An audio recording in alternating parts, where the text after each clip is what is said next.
All right, YouTube, how you doing? Welcome back to the channel. It is Monday, April 28th. We have 8 games on today's MLB slate. Like we always do, I'm going to dive into each and every one of these games. I'm going to give you my prediction on the side. I'm going to give you my prediction on the total. We'll talk about any other plays like player props that we like within the game as well. But as always, guys, keep an eye down on the pinned comment of this video. That'll take you to all of my final plays, so I'm actually rolling with myself. If that does interest you, it's absolutely free down in the pinned comment. All right, YouTube, how you doing? Welcome back to the channel. I tell you guys I'm a dummy all the time. They don't suck. They've just been sucking. Get them down to -3 for more juice than Jose Canseco in his prime. Tell me you're new without telling me you're new. So don't go jumping down my throat in the comments, right? If you want to fade me, or if you do want to ride me, this still leaves a bad taste in my mouth, right? And remember, more chins, more wins. In terms of how we did yesterday, a 1-2 night. It started off like it was going to be a very, very good night. Now, I'm not too upset about this. We went 5-0 the night prior, right? So it's like, okay, you take the good with the bad. Hopefully there's a little bit more good, but started off really good. That Angels and Twins first 5 under smacked. And I was like, all right, good start to the day. Jonathan India pretty much gets his 2 hits, like we said in the video. And same thing with Cal Rayleigh. He hits a home run. I was like, with one swing of the bat, this guy could ruin it. So it's almost like we jinxed it and called it. So ultimately, those were 2 bad looks because the things that I quite literally mentioned were that were like, oh, these are the things that make me scared, but we're rolling with it because of X, Y, and Z. But A, B, and C make me scared. A, B, and C happen to happen. So what are you gonna do? We're gonna get plenty of losses throughout the season. Those 2, I guess I should have seen coming a mile away, but I did not. So, yeah, 1-2 night. We'll take the womp there. It's not all that terrible, but still in the red. Let's go ahead and move on to today. Guys, hit that like button, hit that subscribe button. Really do appreciate all the support on the NBA playoff videos as well as the MLB videos here over the last month or so. If you are new and haven't hit that subscribe button and you're kind of like, I don't know, I don't really subscribe to channels, consider doing it. It's absolutely free for you to do and helps us out a ton. And I truly am super appreciative of all of that support and all of the new subscribers. So definitely consider hitting that subscribe button today. And also, in terms of the comments, I've been reading these comments and you guys are throwing out some awesome, and I mean awesome, I'm not just saying this to say it, awesome plays down in the comments. I say it all the time, but it doesn't make it any less true.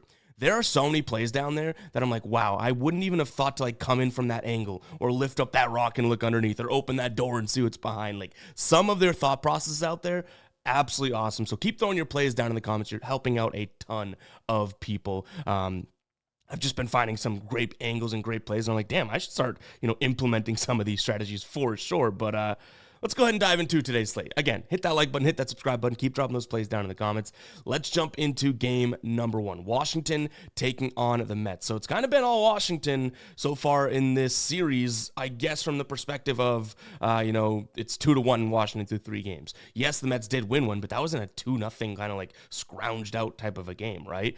Today we have Trevor Williams on the bump going up against Griffin Canning. Griffin Canning's, honestly, on the road this year kind of struggled, been pretty damn good at home. If you look at his home versus road splits, pretty drastic. So yeah, maybe that's a point in Washington's favor that they have Griffin Canning on the road against them. That's not all that great. He is going to throw a ton of sliders. Washington, in terms of the last 30 days here, slider, they're second to last, so not very good at hitting the slider in terms of runs above average. Trevor Williams on the mound for this Washington team. He's been pitching really well at home, not so much on the road, but look where they are today, at home. So I do think that there are angles to get to Washington. Ultimately, for me, I'd want this to be right around, the plus like 145-ish. So if it gets there, yes, I start to lean in that direction. But there's too many arguments to be made for the Mets in my case, because that one thing would be, okay, well, Griffin Canning kind of stinks on the road, and maybe they get to him. But he's going to throw the slider, which is obviously his main pitch, and Washington can't hit it. They have a bunch of lefties in that lineup. He's not all that bad against lefties. So I do think that Canning may be in a decent spot here. New York has the better bullpen. Like, there are too many arguments for me to get to Washington, but at the -160 price tag for the Mets, it's a little bit too much. So I'm a little bit torn here ultimately. I think, if I had to put it down, I would say the Mets, because there's just a little bit more on their side if we're weighing things out. But to me, if you like Washington, you like a big price tag, definitely something to consider here.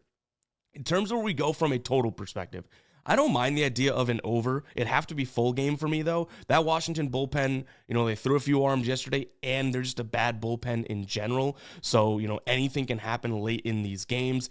Also, what I should say about, taking the Mets, the fact that Washington, if they win today, they win that series 3-1. Like, that doesn't really even compute to me. At the beginning of the season, beginning of the series, with the way the Mets have been playing, I probably would have said at worst the Mets split this series, right? So even that kind of has a little bit of, ingredient drippings into what I'm thinking here. But back to the total, Washington's bullpen can always allow plenty of runs late, and the Mets bullpen is crazy taxed here. So yeah, Washington should be able to maybe get to them late in the game as well. If this is a low-scoring game in the first 5, I'm not worried whatsoever. The total over 9.5 seems like it could be a spot. We do have nearly 80-degree weather and slight wind blowing directly out to center field. Decent conditions today for some runs. I almost said for some points, but for some runs today.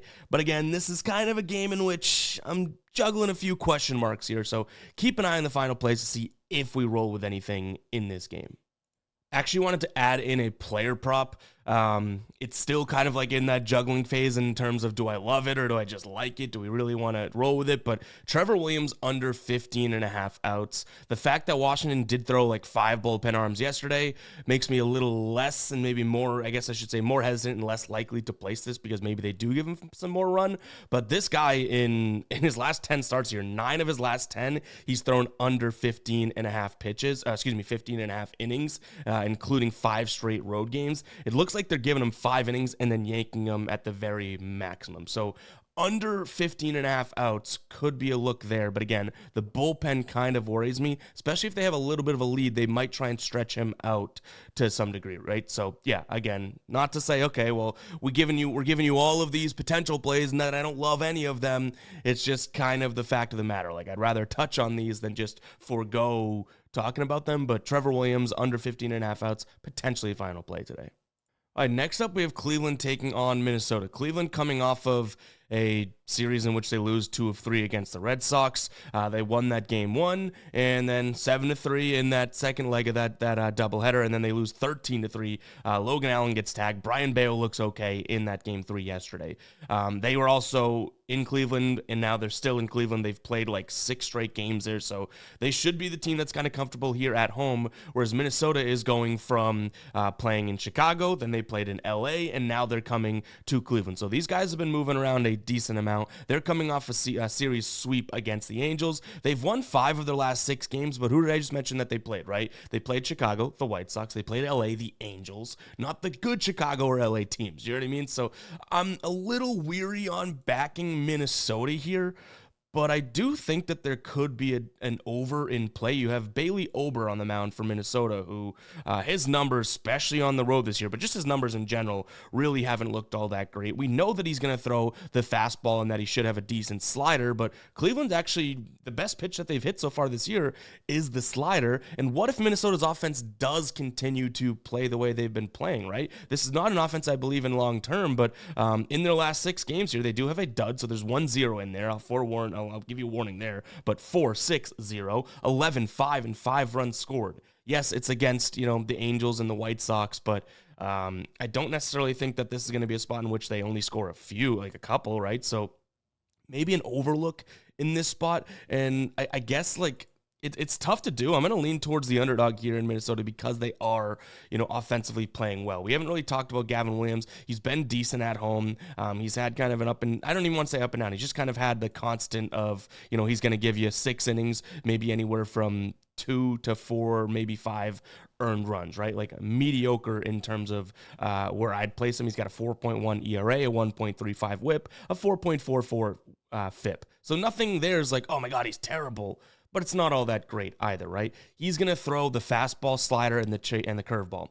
If we get to see the slider a decent amount, that's a Minnesota pitch as well, so both teams like to hit that slider. I think there's just enough there for me to say, okay, Minnesota may be a spot in which we can consider. I don't necessarily love the idea of Cleveland and how they've looked against the Red Sox there, and Minnesota's coming in, albeit against bad competition, but coming in with probably a decent amount of, momentum mentally on their side. So Minnesota, for me, In terms of the total, like I said, I think that we could see a few more runs than we're expecting here. I'm going to lean towards Minnesota and the over. In terms of player props, I considered Bailey over 4.5 hits, but I don't think I'd play it at the price that it is as of right now. This thing's been moving and been bought all the way down to -160, so that's a little much for me. But if you do have it in the -140s or -130s out there, which I've seen it at, I think that could be a good look. So if you could find that, I would use that information and do with it what you will, but at -160, little priced out now. Real quick, guys, we're talking baseball, but let me talk to you about basketball just for a second, because Sleeper has a great deal going on right now. In the Warriors playoff game against Houston, we have Jimmy Butler. They have a free square, 0.5 points. All he needs is one bucket, one foul shot, and this thing is going to cash. But that's not all. You're also going to get an up to $100 match in terms of your first deposit. So you throw in $100, they will match it and give you a free $100 that you can use on the Sleeper Picks app. If you throw in 50, they'll match that as well. It's an absolute no-brainer. This is their OG offer that they had, a couple years ago.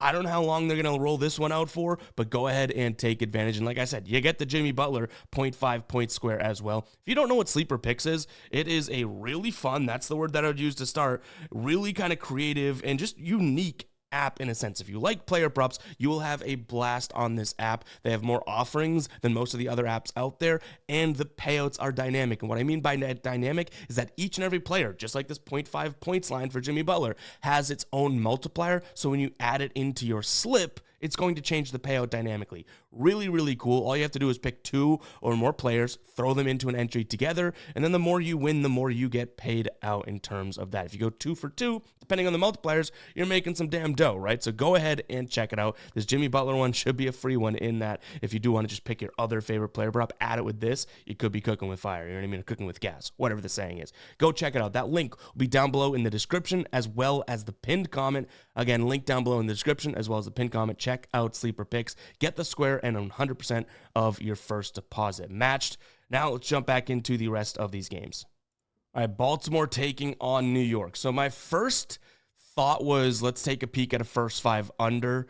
While I still kind of maintain the idea here, I don't think that I'm going to get there. The reason kind of started because neither team and anybody on the team has faced Sugano in terms of New York bats against Sugano, and no bats on Baltimore has ever faced Will Warren. So it's kind of like we could have a couple innings here of freebie baseball maybe, but there is sort of the adverse, or opposite argument, I should say, that, okay, well, these pitchers have not figured out either of the bats yet, right? And we know that this Baltimore team can actually hit righties, so, okay, Will Warren's a righty, and we know that Sugano has not exactly had a great season, so enough was there to talk me off of it, ultimately, but just know that there's still a little piece of me that I'm like, well, that was your gut reaction, ever, you gonna stick with it?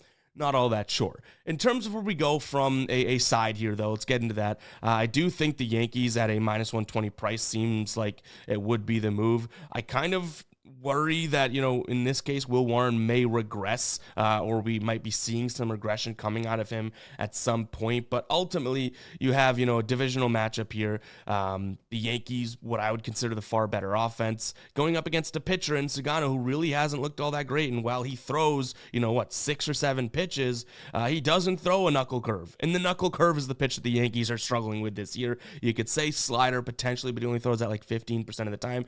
Anything else, I think that they should be able to hit, and they have some really good numbers, especially power numbers here against this against the right hand. So I do think that the offensive advantage is enough for me to kind of lean towards the Yankee side here. If you wanted to make a case for Baltimore, I guess you could say kind of what I just said in terms of Will Warren's probably due for some regression, but he hasn't been bad on the road this year, so I don't necessarily want to sit here and be like, I think he's going to crush it, but I do think if you're on the Yankee side of things, you have the offense, there's no question there, advantage, and then you also have the bullpen advantage as well. Now, you're a little bit more taxed than Baltimore, but your bullpen, even though this bullpen's been kind of dicey, Baltimore, you could say the exact same thing about, right? So if you want to say starting pitching advantage, because Warren might regress, I give you that if you're on Baltimore today. But I think the other 2 lanes that we're diving into here, New York has a little bit better of a feel. So give me New York on the money line. In terms of that total, like I said, I wanted to go first 5 under. That's probably still what I consider, but I could see some late runs in this one. I could also see a couple swings of bats kind of put this thing on its head. You know what I mean? Like, I think that there could be a decent amount of home runs in this game as well. In terms of weather in Camden Yards, 73 miles an hour. We got 8-mile-an-hour winds kind of blowing, I believe, to left field. So that's not all that bad either. They have like that's not right field. Right field is there, what, it's like 320 down the line. Camden Yards, though, 330 down the left field line. I think left center's even shorter than that. Maybe that get some balls going out today as well. In terms of what we have from player props in this one here, again, Yankees probably being the side that I like the most. But in terms of player props, we do have a few, and this is hoping that Will Warren does not regress. But we have Heston Kjerstad, really tough name to say, at least for me, under 1.5 hits, runs, and RBIs. Obviously, you don't have the most amount of data on him, but I do like the way that this has been trending. Adley Rutschman is an interesting one here for me as well. He's been hit or miss this year, not batting all that well, but he's going to face the slider as Will Warren's number 2 pitch, and his WOBA does drop against the slider, so that should be good. And then good old Gunnar Henderson, who has kind of struggled off this season. He has been hitting righties well, but I kind of like him against the slider as well. So again, putting a lot of weight into Will Warren's get-out pitch, but it hasn't been all that bad this year, right? Like, he's throwing that as a second frequent pitch just behind the fastball, and this is a pitch that both those guys kind of struggle with in general. So yeah, that's kind of what I'm thinking. Gunnar Henderson has like a minus 5.9 runs above average rating in the last 30 days against the slider per 100 sliders seen. And then Gunnar Henderson's like minus 3.2. So could be 2 decent spots there to get good numbers against, Rutschman and Henderson, 2 decent bats. All right, Cincinnati taking on St. Louis. We have Nick Martinez on the mound for Cincinnati. He hasn't been all that great at home, but again, it's a tough ballpark to pitch in. Going up against Andre Piante, who has kind of struggled on the road. And you have 2 good offenses here. The one thing that I like, and we kind of called this from the beginning just because it was the same thing last year, but let's dive into the dashboard. I'll explain how to get access to our MLB dashboard just after this. But, at the beginning of the year, I was like, all right, Cincinnati likes to hit the fastballs and anything, with velocity, right? And when we see them against fast pitching pitchers, we can like them. Look at this. Without waiting, we're only a month into the season. We already have Cincinnati doing exactly what we kind of predicted. Number 1 in terms of runs above average as an offense in the last 30 days against the fastball per 100 fastballs seen. Yeah, Andre Piante is going to throw a decent amount of fastballs here, right? And he struggles, when he is on the road. You can see the red there. And then also against right-handed bats, we're going to see, a decent amount of righties in this lineup today. I will say, De La Cruz, we have Candelario. These guys are going to probably be from the right side, the left side, because he's a right-handed pitch, so we don't get them there. But ultimately, I'm not all that concerned about it. You can even see De La Cruz, which we'll talk about in just a second. He's a guy that's going to hit the fastball really well. And then the next pitch, the slider, he hits that slide pretty well as well. You can see the runs above average numbers there. It's probably really small on your screen, but that's why you guys should get access to the dashboard, because you can open this up and zoom in and use it all yourself. Each and every game broken out in a visual format, you can see here. But anyways, Cincinnati's going to be my play here. Minus 115 at home, I think, is a fair number. Piante, again, has had like what I would consider a decent season, but, I'm trusting Nick Martinez to at least put something together that is just somewhat usable, because he really hasn't been all that great. 5 starts under his belt this year. The Reds have lost every single one of those games. Not that he's 0-5 in terms of his record, but the team has lost in every outing that he's pitched in. I'm hoping they can put something together today. Head-to-head, this has been a kind of a Cincinnati spot. They've won 6 of the last, I want to say, 9 meetings. So, yeah, that's good. But, take some momentum of what you got out of that Colorado series, because they were just in Colorado. They're now coming back. Do we love the spot of, going from altitude to Cincinnati? Maybe not, but St. Louis, they looked... It almost is like Milwaukee, I feel like, kind of handed them some of those games. They played really tough games in their 2 wins against Milwaukee, and then the one that they lost, they got smacked in. So I don't know if they have too much momentum behind them. Give me Cincinnati. I like their team total over as well in terms of a total. And then from a player prop perspective, I'm looking at Ellie over 1.5 hits, runs, and RBIs. I told you the overs may be coming. I like this spot. The guy has absolutely been crushing it. Head-to-head against this squad, maybe not so much. But in terms of his last 10 games, 9 of his last 10 averaging 2.9 hits, runs and RBIs. Against Payante in his career, he's batting 222, 364 on base percentage, 2 hits, no home runs, no RBIs. So yeah, maybe not all that great, but this season against righties, his batting average goes from 270 up to 276. Payante against lefty bats, which he will be from the left side today, his batting average, I said he's a little bit better against righties, but his batting average struggles more against righties, but his batting average actually goes up 10 points, and his WOBA goes up 15 points as well. And Elly De La Cruz loves the fastball, hits the slider all right as well. I think this is a decent spot for an over today for Elly. So give me Cincinnati, their team total over, and Elly De La Cruz. All right, guys, getting access to the dashboard is very, very simple. Right here, GuyBostonSports.com. It's also the link in the pinned comment that takes you to the final plays. Top right of your screen, you'll see the members area. You hover over that. It's a little bit different on mobile, but pretty much the same thing. Down here, you'll see MLB Dashboard. If you're already logged in and signed up and have your subscription and an account, you'll see the dashboard here. Like I said, you can open it up, you can zoom in, you can pretty much do whatever you want once you're in here. You can download it, print it out, all that stuff. We have the game, and then we have each and every game broken out in a visual format. Maybe get this to a better view there. So here we go. This is the one that we were just looking at, right? We have pitcher data in terms of how they've been doing, key statistics. We have the bullpen bottom left. We also have pitch mix, meaning what do they throw in terms of, how often their fastball or slider, that type of thing.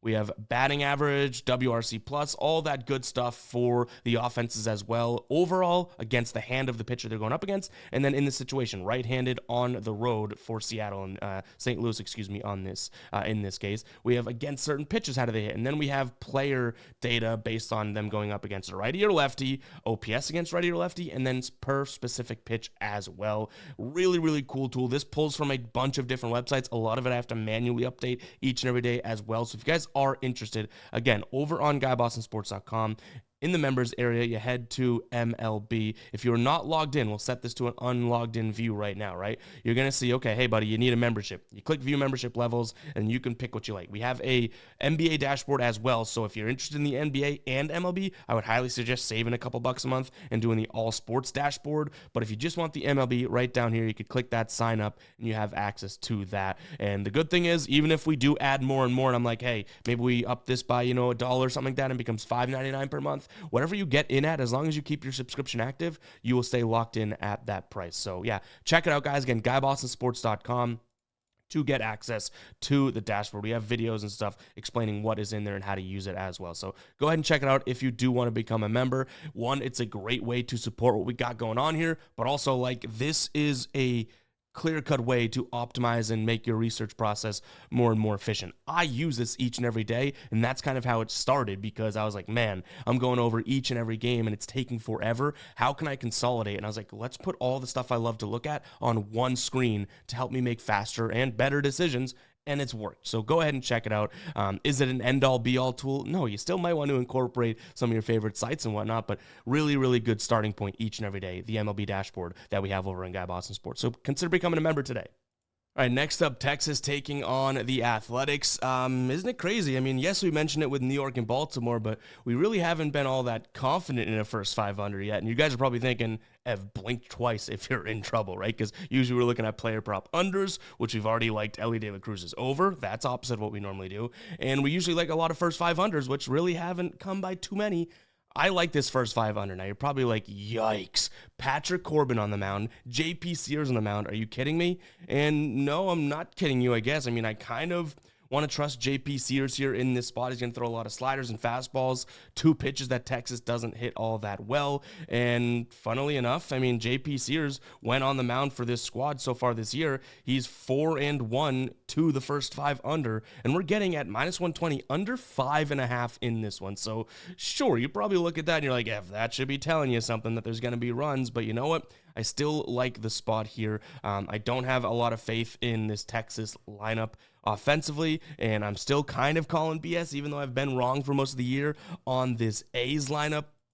We saw, the Athletics, though, their lineups kind of come back down to earth. Now, they played the White Sox, but 3 runs yesterday, 2 runs the day before. I might have that, maybe it was 3-3, but either way, low scoring. And Texas, let me read off their last 5 games. In fact, let me read off their last 10 games, and there's only a couple games in here where you're like, whoa, a lot of runs, right? This is from most recent to least recent, last 10.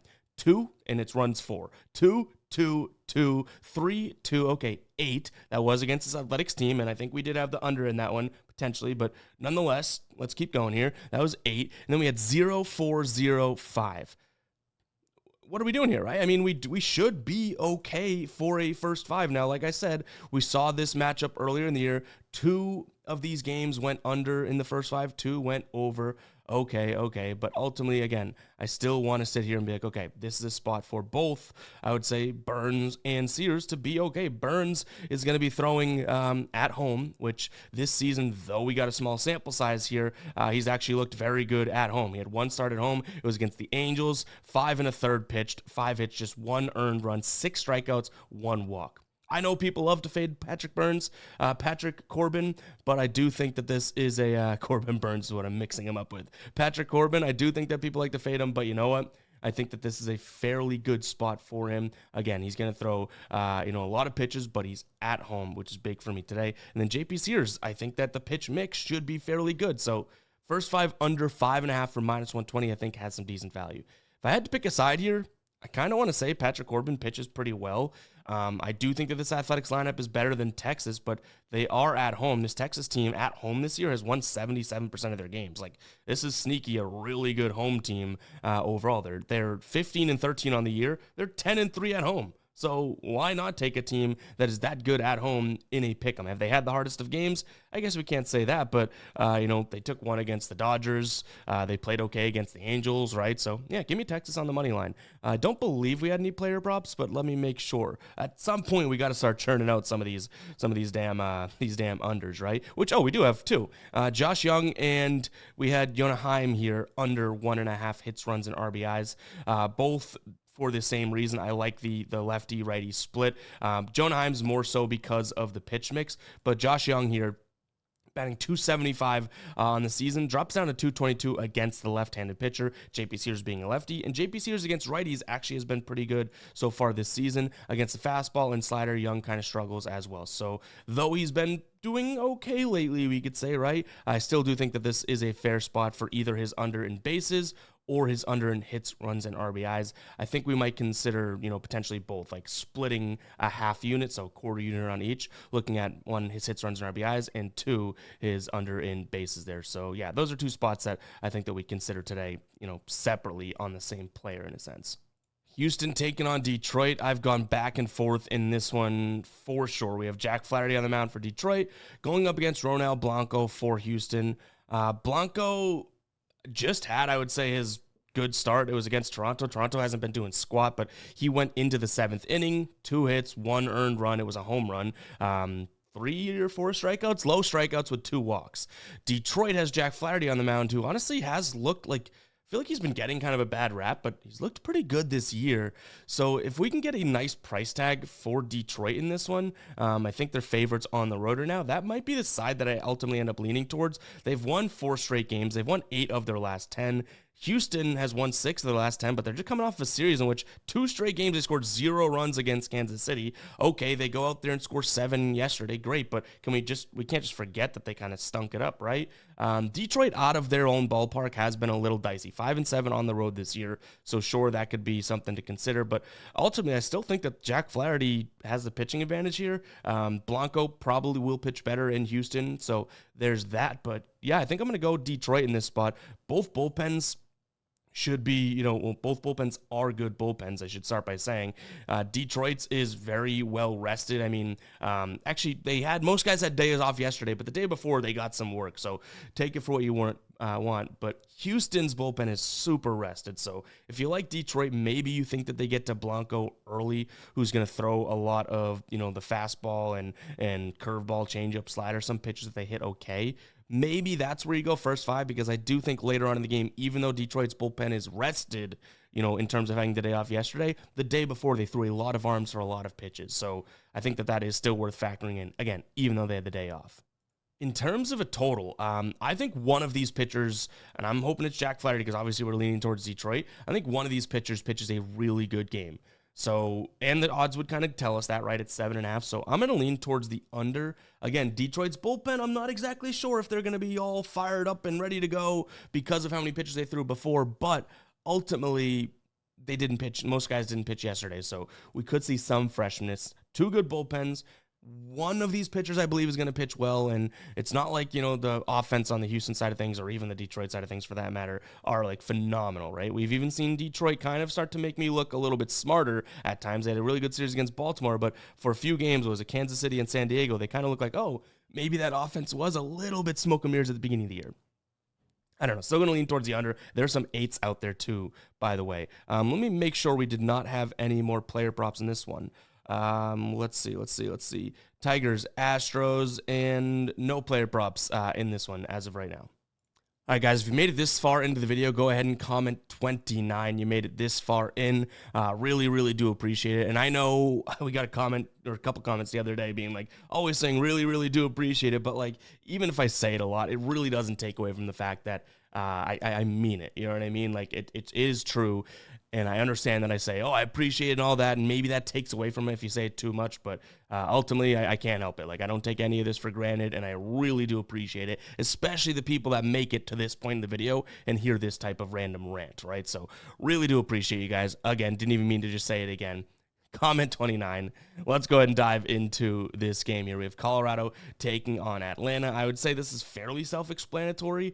I don't know how much I like the over, though. We are in Coors, so obviously that's going to be a big, boost. But we have Bryce Elder and Ryan Feltner on the mound. That's going to make you probably like the idea of an over, but I don't know how sold I am on either one of these offenses. Obviously, Colorado's the easy one to not be sold on, but the Braves, I'd still like to see, I would say, a little bit more before I crown them a good offense. And you're probably thinking I'm crazy because it's been like 6 straight games of their offense looking like, oh, this is Braves baseball that we've wanted, right? And Bryce Elder's on the mound. That's a guy that's probably going to let up a bunch. So, yeah, for whatever reason, I'll sound the psycho alert alarm. I don't necessarily love the matchup here in general. I think I'm going to lean towards the under. Don't know if I get there myself because, again, Feltner, Elder, the Braves offense starting to kick into gear, but also like Colorado, like, are they really going to be all that tremendous? We just saw them score, 1-4, and I think they had a high scoring game in game 1 of that series against Cincinnati, but ultimately, like, I don't know how much I love this spot. You have Bryce Elder, who does throw the slider, does throw the sinker. He's going to keep the ball on the ground, which isn't how you score runs in Coors, so maybe the way we do this, maybe the smarter approach would be Colorado team total under. How's that sound, right? Because now all of a sudden it's like, okay, fine, the Braves may be getting going, right? They may be good to go, but we can say, okay, well, at least Colorado, keep them under, like, I don't know what number we'll get, probably under 4.5. Maybe that's something that we consider. It's a little worrisome because we do have the Braves, Bryce Elder, we have, their bullpen. Nothing is all that tremendous, but maybe this is a spot in which I say, well, that slider could work for Elder today. He does produce a lot of ground balls with his first 2 pitches, sinker and slider. So, yeah, you know what? I'm starting to talk myself into a Colorado team total under. I believe that's going to be, if I had to do the math, under 4.5 for decent odds. So, yeah, keep an eye on the final plays. That's probably what we'll roll with. It would be Braves run line in the first 5 or total game for me, or nothing in terms of side in this one, though. All right, another kind of one to close out the day with here. We have the Dodgers, Dustin May on the mound going up against Edward Cabrera. In terms of these guys' stats, Edward Cabrera, 6.14 ERA. Dustin May, 3.6, but his home numbers are phenomenal. And what hand does Edward Cabrera pitch with? His right, and that's the time that we usually can strike with the Dodgers. Now, maybe it's a first 5 play, right? I think that they could get to him kind of early here. Maybe it's a team total over. I don't love the idea of minus 320, obviously, but I also don't love the idea of paying minus 150 for minus 1.5 in a game in which the Dodgers may not even get their 9th inning at bat if they're winning by 1 run. So, little worrisome there for me to actually do this. It's probably either of the two. Again, first 5 run line because we know they'll get 5 at-bats, and then secondarily, potentially their team total over if we did want to roll with something here in this one. I don't mind maybe just like an over in general either. Dustin May, obviously a decent pitcher, but Miami's offense, like, I don't know if we can necessarily sit here and say it's a bad offense, right? And I would say Dustin May pitched really, really well to start the season. And then we saw him against Chicago, the Cubs, really, really good team, but maybe there's something there in terms of him regressing a little bit, right? He allowed 10 hits, 7 runs, was it 5 walks? Something like that. Like, he didn't look all that great. Miami ain't the Chicago Cubs. I get that. But maybe there's some regression coming in which 8.5 ends up being a pretty damn low number. So we'll see about that one, guys. Keep an eye on the final plays. Really do appreciate, there you go, I said it again, you tuning in today. Hit that like button if you enjoyed. Hit that subscribe button. We'll catch you guys in the next one, all right? Peace out.